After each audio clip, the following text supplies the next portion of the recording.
Well, Emily, that OBR forecast has caused consternation in Whitehall, and I can hear the sound of big gulps in Cabinet. I was speaking to one minister who said it would be absurd to raise the state pension by 8%. They said we cannot do it. Now, officially tonight, the government is committed to the pension triple lock. But my sense is that if we reach that 8% figure in the autumn, when the final figure has to be settled, I would be very, very surprised if the state pension were to be raised by 8%. Now, Conservative MPs who've spoken to Rishi Sunak over the last year know that it's no great secret that he thinks that the triple lock is not sustainable during a pandemic. He had clocked this problem with the wages issue months ago. They're not surprised to hear that he's very, very concerned about it. Now, there will be a review in the autumn. The 8% figure is uncertain, but if we reach that, then the Chancellor will be having a very, very big think about this. Now, he has one very big weapon if he has to go into battle with Boris Johnson, and that is that whatever the state pension rises to, that becomes the base. In other words, the next rise has to be on top of that. And the speculation is that the state pension will rise by 2.5%, and that will be sweetened with a Christmas bonus, but nothing decided yet. What are you sensing about the political way this will fall out, Nick? Well, the dynamic in Cabinet has shifted in Rishi Sunak's direction with the arrival of Sajid Javid, former Chancellor, who is a fiscal Conservative. Talk to senior Tory backbenchers, they think pension triple lock in a pandemic not sustainable. I'm hearing words about how it is a joke, but the Conservatives are worried about how Labour might play this one. Nick, thanks very much indeed. So how does the triple lock actually work? What's it doing to our public finances? And what happens if the government does break its pledge? Here's our economics editor at the Wall, Ben Chu. Yes, Emily. The Office for Budget Responsibility, in its latest fiscal risks report today, has warned that the Chancellor could end up being forced to find another £3 billion a year to spend on the state pension from next year. That's £3 billion more than expected as recently as March. So why is this happening? Well, it's because of the design of the triple lock, which uprates the state pension every year by either 1, the growth in average wages, 2, the rate of inflation, or 3, 2.5%, whichever is the largest. It seems likely that the annual rate of growth in wages this summer will be abnormally large. The growth rate in April was already high at 5.6%. By July, the key month when it comes to determining the annual uprating of the state pension, some projections have it reaching 8%. The fastest in decades. In the March budget, the OBR assumed an uprating of the state pension of 4.6% next year, already a hefty rise. If instead it went up by 8%, this would compel Rishi Sunak, in theory, to find that extra £3 billion for pensions. So you might ask, why are wages rising so fast? Are we all receiving large pay rises? Sadly not. The answer is that this rate of wage growth is mainly a statistical distortion, and here's why. Rather than the growth rate, this chart shows the level of wages in pounds and pence, currently around £570 a week. As you can see, last year during the lockdown, measured average wages slumped before recovering dramatically. This is all very important because this summer's annual growth figure will be a comparison with that artificially depressed period for wages last year. There's also an upward statistical distortion stemming from the fact that many of the workers who lost their jobs during the pandemic and thus fell out of the wages measurement were lower paid. Put it all together and it means the July wages growth figure could be artificially inflated and thus artificially inflate the uprating of the state pension. So why does any of this matter? Well, some argue that it doesn't particularly. They argue the UK state pension is quite low relative to other countries, that it should be higher. Yet others strongly argue it would contribute to a widening of intergenerational inequality at the worst possible time. Remember, the Chancellor is currently freezing many public sector wages and resisting providing the full expert-recommended £15 billion of catch-up tuition for children whose education has been badly disrupted by lockdowns. Younger people have also been hardest hit in the labour market during the pandemic, while homeowners, who tend to be older, have seen the value of their homes soar recently. In this context, giving an extra £3 billion of public money to pensioners looks, to many, like a slap in the face for struggling younger people and a further cosseting of the often more financially comfortable elderly.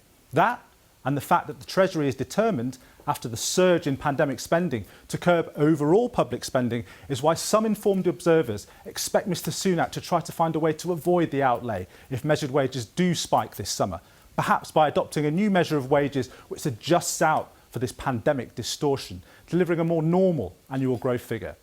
Though whether he could do that and still claim to have fulfilled the Tory manifesto pledge to stick to the triple lock is, of course, another question.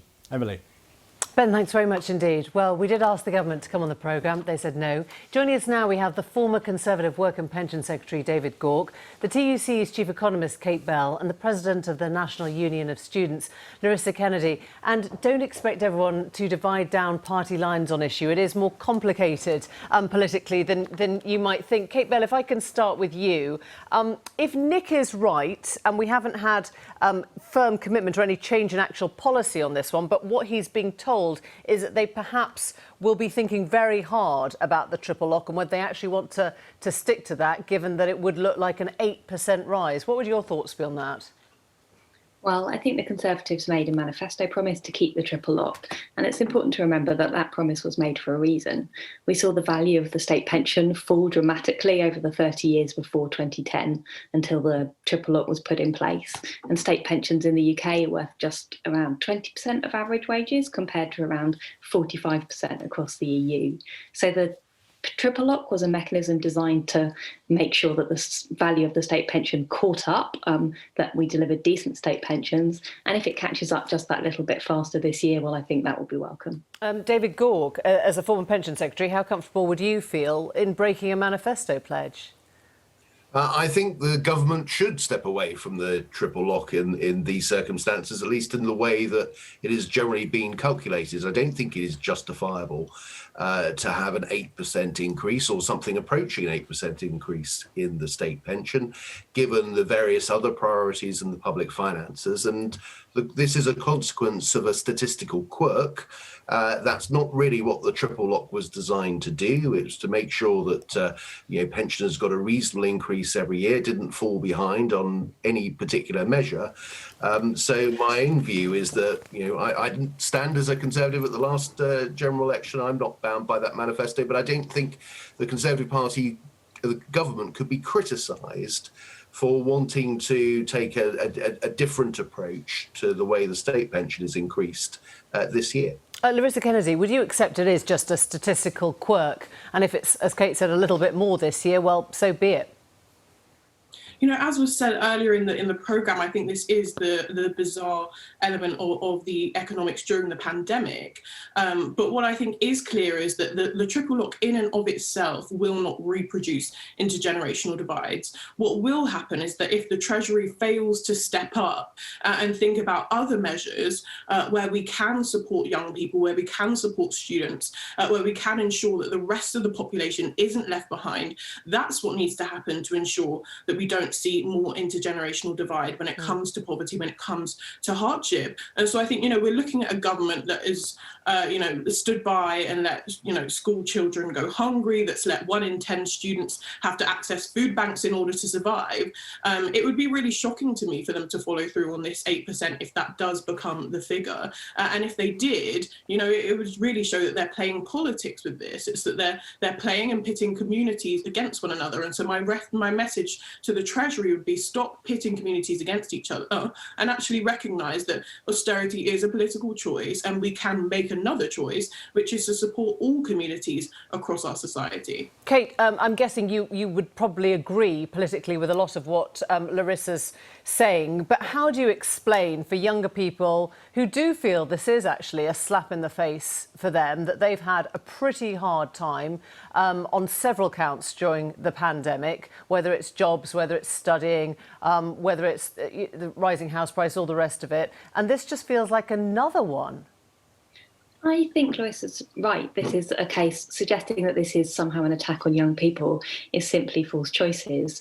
It's also worth pointing out that, of course, rises in the state pension are most likely to benefit young people because, as Ben was explaining, those rises are baked in and then the state pension increases off the back of that increase. So, this isn't just about an increase for pensioners today, it's an increase for all working people and for young people who are... Kate, you think that the triple lock's still going to be in place in, 40 years' time?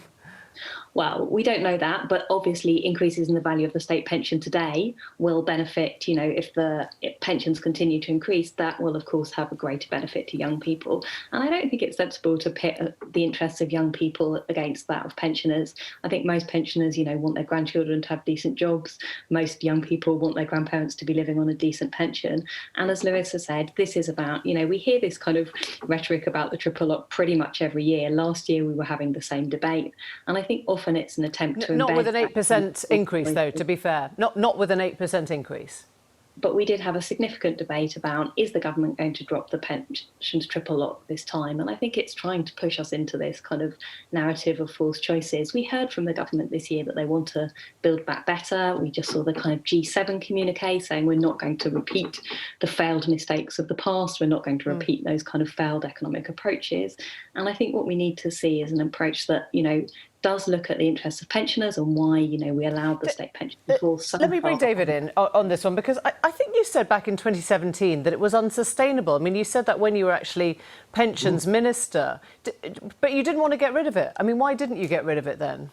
Well, there was an attempt to move away from it in 2017 in the Theresa May's government, but that, as you recall, Emily, we didn't win a majority, and that policy was dropped. So yes, my view is that the triple lock has enabled pensions to increase a fair amount in recent years. I think now, if we put it essentially on the basis that it increases in line with wages over the long term, then that is the right approach. So my personal view is I think that the triple lock should be dropped in any event.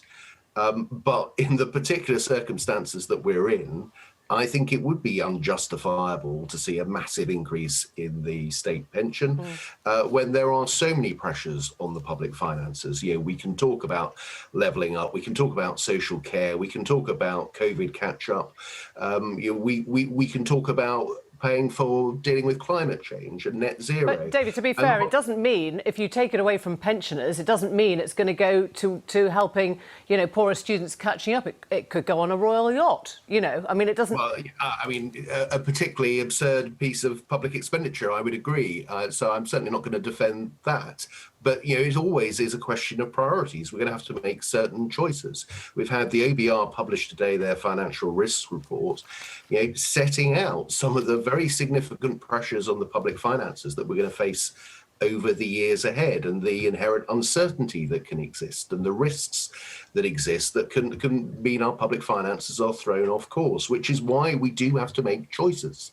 And this is a choice, I think. The government can decide, the easy thing is we'll pay this up and, we'll worry about our manifesto commitment here. But I think they would be justified in saying that the manifesto commitment shouldn't apply in these particular circumstances. They do have to make some difficult decisions. And I think there are much tougher decisions the government are going to have to make down the line with the public finances than this one.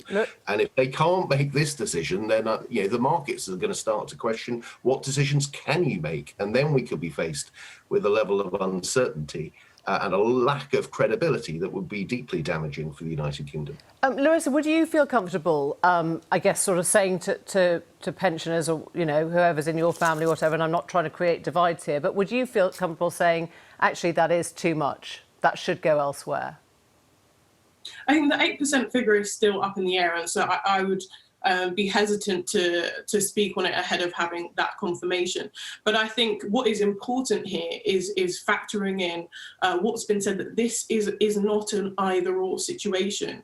I don't understand the perspectives that we're suddenly supposed to look towards pensioners and blame them for choices that this government and this Treasury have made, and so that I think that, the last decade of problems that have set us up for the way that this virus and this pandemic have exacerbated issues in our society, but didn't create them. That of course they've made it harder for young people, of course they've made it harder for students, but those problems were bedded into our society because of a decade of austerity, because the situation is rigged against young people. Let me just ask Kate very briefly. If it does turn out, or if they're listening to David Gauke tonight and it goes down to a more modest 2.5%, what would be your message? I think the government would have broken a promise to pensioners, and I think most people will not see why they had to pay the price of the pandemic and, a false choice delivering them a lower level of income on top of, already high levels of pension and poverty. I'm not sure that's what anyone wants to see. Thank you all very much. Thanks for joining us.